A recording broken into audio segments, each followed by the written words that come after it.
When you want to get off the darkest ground,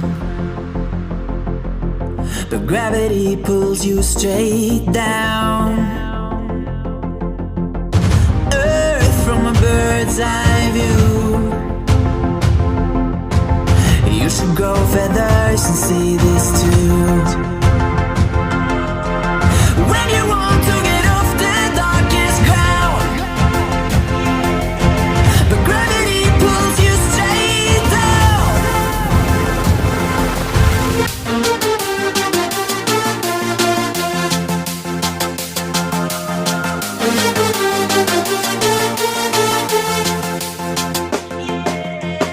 When you want to get off the darkest ground, but gravity pulls you straight down.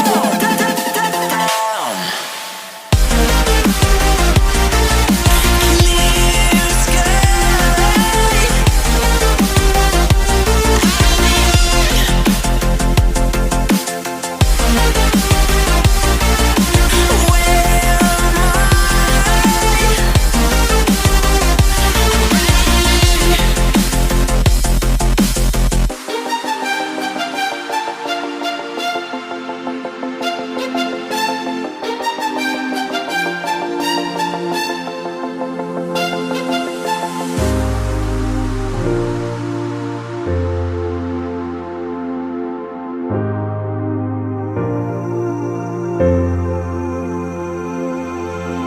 When you want to get off the darkest ground,